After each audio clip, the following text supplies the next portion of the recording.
जो कि छात्रों के भविष्य के साथ खिलवाड़ से जुड़ी हुई है। भोपाल और गाजियाबाद के बाद अब नोएडा सेक्टर 62 में स्थित FIIT JEE इंस्टीट्यूट पर ताला लग गया। रातों रात इंस्टीट्यूट में बंद होने से सैकड़ों बच्चों की पढ़ाई पर संकट आ गया है। कोचिंग सेंटर में पढ़ रहे बच्चों के अभिभावकों ने थाना सेक्टर 58 में एडवांस फीस लेने और गुमराह करने का आरोप लगाते हुए आवेदन दिया है। गुरुवार को अभिभावक इंस्टीट्यूट के बाहर एकत्रित हुए। छात्रों के माता पिता ने बताया कि वह इस मामले को लेकर शिक्षा विभाग में भी शिकायत करने की बात कही गई है। पेरेंट्स का कहना है कि अभी तक बच्चों का केवल 40% कोर्स ही पूरा हुआ, इसके भरोसे परीक्षा नहीं दी जा सकती। इस प्रकार बच्चों के भविष्य के साथ खिलवाड़ किया जा रहा है। आरोप है कि सभी छात्रों से एडवांस फीस ली गई और अब FIIT JEE इंस्टीट्यूट ताला लगाकर फरार हो गया।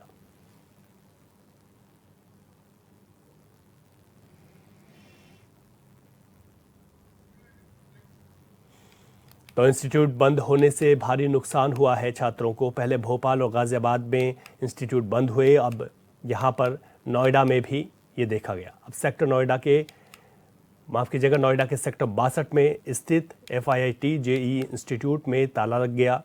40% कोर्स ही कंप्लीट हो पाया है। ऐसे बड़ा संकट आ गया है यहाँ पर कोचिंग कर रहे छात्रों के पास, क्योंकि यहाँ पर कई छात्राएं कोचिंग कर रही थी। 40% कोर्स कंप्लीट हुआ लेकिन इंस्टीट्यूट पर ताला लग गया। ये बड़ा सवाल है और इससे पहले भी अगर बात करें तो अन्य जगहों से भी इस तरीके की खबरें आई, लेकिन ये सीधे तौर पर छात्रों के भविष्य के साथ खिलवाड़ है। अब उनके पेरेंट्स यहाँ पर सामने आए हैं, उन्होंने तहरीर भी दी है और साथ ही साथ कार्रवाई की मांग की है। उनका ये भी कहना है कि शिक्षा विभाग में भी इसकी शिकायत की जाएगी ताकि बच्चों के भविष्य के साथ जो खिलवाड़ हो रहा है उसको कैसे रोका जा सके। 40% कोर्स कंप्लीट हुआ, इस भरोसे कैसे वो एग्ज़ाम देंगे, प्रतियोगी परीक्षाओं में कैसे सफल हो पाएंगे, बड़ा सवाल है। भोपाल में इस तरीके का मामला सामने आया, उसके बाद गाजियाबाद में इस तरीके का मामला सामने आया और अब नोएडा के सेक्टर 62 में FIIT JEE इंस्टीट्यूट में भी ताला लग गया।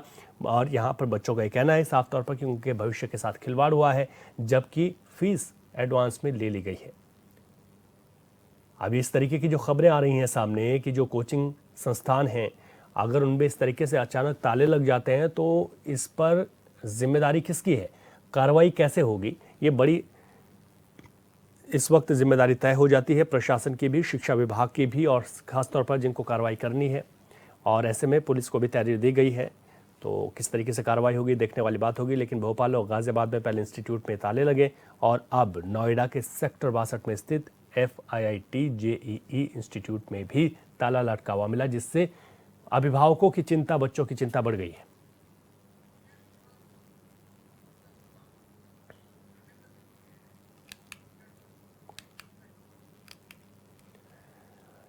समाजवादी पार्टी के प्रवक्ता धर्मेंद्र सिंह इस वक्त फोन लाइन पर हमारे साथ हैं। धर्मेंद्र जी, आपका स्वागत है HNN पर। बहुत बहुत धन्यवाद। धर्मेंद्र जी, बात जो सामने निकल कर आ रही हैं, जो कोचिंग संस्थान है उस पर ताला लग जाना और उसके बाद सीधे तौर पर बच्चों के भविष्य के साथ तो खिलवाड़ हो ही रहा है, लेकिन आप वजह क्या मानते हैं? आखिर इस तरीके की तमाम जो खबरें सामने आ रही हैं, ये तो वाकई में बच्चों के भविष्य के साथ बड़े तौर पर खिलवाड़ है। देखिए, ये तो सरकार की जिम्मेदारी होती है कि सबसे पहले अपनी पॉलिसी में वो व्यवस्था करें जो छात्रों का भविष्य को, मतलब उनका फ्यूचर ओरिएंटेड पॉलिसी होनी चाहिए। लेकिन सरकार क्योंकि बच्चों को लेकर के, यूथ को लेकर के, नौजवानों को लेकर के गंभीर नहीं है। भाई, इस तरह का प्रकरण, पहली बात तो अगर पॉलिसी का लैक है तो उसको ठीक करना चाहिए था। और यदि कोचिंग संस्थान बच्चों से फीस लेकर के उनके भविष्य साथ इस तरह खिलवाड़ कर रहे थे तो रास्ता में जेल भेजना चाहिए, बंद करना चाहिए। और दूसरा, बच्चों को वैकल्पिक वो शिक्षा प्राप्त हो जो वहां से प्राप्त करना चाहते थे, उसके लिए इंतजाम सरकार को करना चाहिए था। पहले सरकार इंतजाम करती, तब उसके बाद उधर कार्रवाई करती। लेकिन सवाल महत्वपूर्ण ये है कि दौर ये ऐसा चल रहा है कि जिसमें बच्चों को नारे तो सिखाए जा सकते हैं, बच्चों को पोस्टर पकड़ाए जा सकते हैं, बच्चों को रैलियों में ले जाया जा सकता है, लेकिन बच्चों के भविष्य कैसे सुधरेगा, बच्चों का भविष्य कैसे अच्छा बनेगा, बच्चे पढ़ लिख करके अच्छी जगहों पर कैसे जाएंगे, इसको लेकर के सरकार गंभीर नहीं है। जी ठीक है धर्मेंद्र जी, बहुत शुक्रिया आपका। आपने अपनी पार्टी की तरफ से बात रखी। तो आपको बताते चलें कि किस तरीके से